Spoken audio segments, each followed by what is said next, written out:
Hello viewers, இன்றைக்கி almond Cerelac baby வந்து wait கெயின்காக எப்படி பண்ண போகிறோம் அப்படிங்கிறத பார்க்கலாம். இது 6 மந்த்லேருந்தே கொடுக்க ஆரம்பிக்கலாம். இதுக்கு முன்னாடி ட்ராவல் ஹோம்மேட் செர்லாக் எப்படி பண்ணுறது அப்படிங்கிறத வீடியோ அப்லோட் பண்ணியிருக்கேன். டிஸ்கிரிப்ஷன் லிங்க் இருக்குது, நான் கொடுத்துருக்கேன், செக் பண்ணி பாருங்கள். ஃபர்ஸ்ட் பார்த்தீங்க அப்படின்னா இந்த மாதிரி புழுங்கல் அரிசி, அதாவது ஹாஃப் பாயில் அரிசின்னு சொல்லுவாங்க இல்லையா, அதை வந்து ஓவர் நைட் போல் இந்த மாதிரி சோக் பண்ணி வச்சுக்கோங்க. நல்லா வாஷ் பண்ணிவிட்டு சோக் பண்ணிக்கோங்க. ஒரு நல்ல டவலில் ஃபேனுக்கு கீழே இந்த மாதிரி அதை வந்து எடுத்து உலர்த்திக்கோங்க. நான் ஃபஸ்ட்டு சாம்பிளுக்காக இந்த மாதிரி கொஞ்சம் கொஞ்சமாக பண்ணிப்பேன், பட் இப்போ வந்து நான் பல்ஜாக அரைச்சிக்கிறேன். ஸோ அது எப்படிங்கிறத உங்களுக்காக நான் இதை வந்து வீடியோவில் போட்டிருக்கேன். ஸோ தொடர்ந்து பாருங்கள். இந்த மாதிரி ஃபேன் காற்றுல ஒரு நல்ல வந்து ட்ரை டவலில் கீழே வந்து உணர்த்தி வச்சுக்கோங்க. அப்போ வந்து அது நல்லா காஞ்ச உடனே நம்ம வந்து அதை எடுத்து வறுத்துக்கலாம். இது கிட்டத்தட்ட எப்படியும் பார்த்தீங்க அப்படின்னா ஒரு 1 ஹவர் போல் ஆகும். நீங்கள் வந்து 1 கிலோ 2 கிலோ அந்த மாதிரி போட்டிங்கன்னா 1 ஹவர் போல் இருக்கும் காயறதுக்கு. ஸோ நல்லா காஞ்சதுக்கப்புறமா அதுலேருந்து எடுத்து நம்ம வந்து ஒரு பேனில் போட்டு வறுக்க போகிறோம். இப்போ பார்த்தீங்க அப்படின்னா நல்லா ஈரம் போய் இந்த மாதிரி உதிரியாக இருக்குது. ஈரமாக தான் இருக்குது, பட் லைட் ஈரமாக இந்த மாதிரி உதிரியாக இருக்கணும். ஸோ இதுதான் வந்து கரெக்ட் கன்சிஸ்டன்சி. இப்போ நம்ம இதை வந்து ஒரு பேன்லேயோ இல்லை வந்து ஒரு வானலிலேயோ போட்டு நல்லா வறுத்து எடுத்துக்கலாம். இது வறுபடுறதுக்கே பார்த்தீங்க அப்படின்னா கிட்டத்தட்ட 20 நிமிஷம் போல் ஆகும். கொஞ்சம் பொறுமை தேவைப்படும்.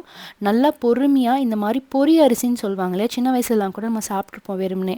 ஸோ இந்த மாதிரி பொரி அரிசி மாதிரி நல்லா வறுத்து எடுத்துக்கணும். 20 நிமிஷம் ஆகும் இது வறுக்கிறதுக்கு. நல்லா ஸ்லோ ஃப்ளேமில் வச்சு வறுத்ததுக்கு அப்புறமா பாதாமை வறுக்க போகிறோம்.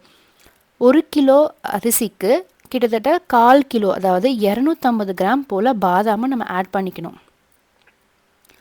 முந்திரியும் அதே மாதிரி அதே குவான்டிட்டியில் 250 கிராம் முந்திரியை ஆட் பண்ணிக்கணும். ஸோ பாதாம் முந்திரி ரெண்டுமே ஈக்குவல் குவான்டிட்டி தான். ஸோ பாதாம் முந்திரி போடுறதுனால பாப்பா வந்து நல்லா வெயிட் கெயின் ஆவாங்க. வாசனைக்காக கொஞ்சமாக ஒரு 100 கிராம் போல் ஏலக்காய், இதையும் நல்லா தோலோடு வறுத்து எடுத்துக்கோங்க. நான் இது 2 விதமாக பிரிக்க போகிறேன். ஸோ ஓமக்கஞ்சி, அதாவது பாதாம் கஞ்சி, இது ரெண்டுமே வந்து ஒரே வீடியோவில் அப்லோட் பண்ணிட்டேன். ஓமக்கஞ்சிக்கு ஓமம் மட்டும் வறுத்தெடுத்தால் போதும். அதே அரிசி ஓமம் ரெண்டுமே போட்டால் போதும். ஓமக்கஞ்சி வந்து பாப்பாவுக்கு ஏதாவது வயிறு சரியில்லை, கொஞ்சம் வயிறு உப்பசமாக இருக்குது, உடம்பு முடியல அப்படிங்கிற போது பாதாம் கஞ்சி இல்லாமல் இந்த ஓமக்கஞ்சி கொடுத்தா கொஞ்சம் நல்லாயிருக்கும். நான் பார்த்தீங்க அப்படின்னா கிட்டத்தட்ட 2 கிலோ அரிசியை 1 கிலோ அப்படின்னு சொல்லிட்டு 2 பிரித்து வச்சுருக்கேன். ஒன்று பாதாம் கஞ்சி, இன்னொன்று பார்த்தீங்க அப்படின்னா ஓமக்கஞ்சி. இந்த பாதாம் கஞ்சியில் 1 கிலோவுக்கு 250 கிராம் வறுத்த பாதாமை நான் ஆட் பண்ணிக்கிறேன்.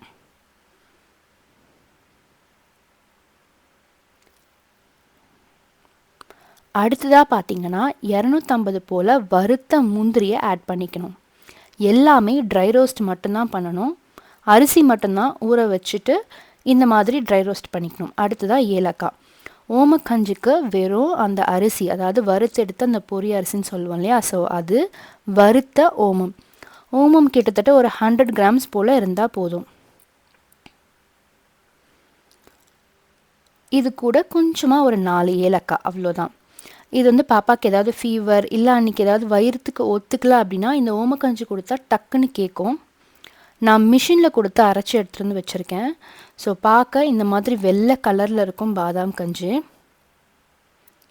இது எப்படி கொடுக்கறது அப்படிங்கிறதும் இந்த வீடியோ எண்டில் நான் வந்து லிங்க் பண்ணியிருக்கேன், தொடர்ந்து பாருங்கள். பாதாம் கஞ்சி பார்த்திங்க அப்படின்னா பாப்பாவுக்கு நல்ல வெயிட் கெயின் ஆகும். தேவைப்பட்டால் வந்து இது கூட பொட்டுக்கல்லை கூட ஆட் பண்ணிக்கலாம்.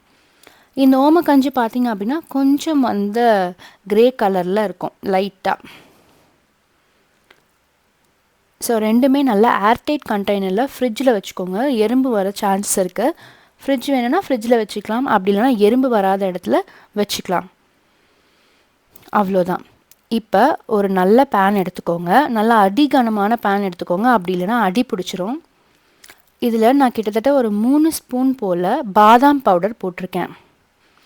இதே அளவு தான் நம்ம ஓமக்கஞ்சிக்கும் வந்து போடுவோம். ஸோ ரெண்டுமே ஒன்றுங்கிறதுனால நான் ஒன்று மட்டும் இதில் வீடியோ எடுத்து காட்டியிருக்கேன்.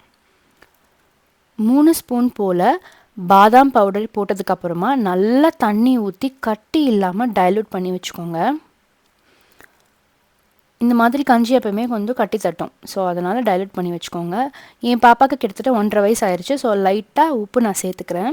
இப்போ தான் நான் உப்பு கொடுக்க ஆரம்பிச்சிருக்கேன். இந்த மாதிரி ஒரு விஸ்க் எடுத்து நல்லா கலந்து எடுத்துக்கோங்க. விஸ்க் இருக்கிறதுனால கொஞ்சம் கட்டி தட்டாது. நல்லா கைவிடாமல் ஒரு 5 நிமிஷம் போல் கலக்கிட்டே இருந்தீங்க அப்படின்னா இந்த கஞ்சி ரெடி. இவ்வளோ நல்லா திக்காக இருக்கும்.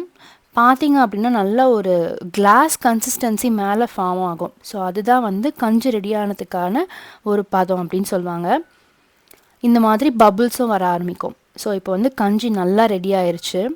இந்த மாதிரி பபிள்ஸ் வராமல் அப்படியே கொடுத்தீங்க அப்படின்னா பாப்பாவுக்கு வயிறு வலிக்கும் வேகலைன்னா. ஸோ இந்த மாதிரி பபிள்ஸ் வந்து கஞ்சி வந்து நல்ல கன்சிஸ்டன்சியில் இருக்கணும்.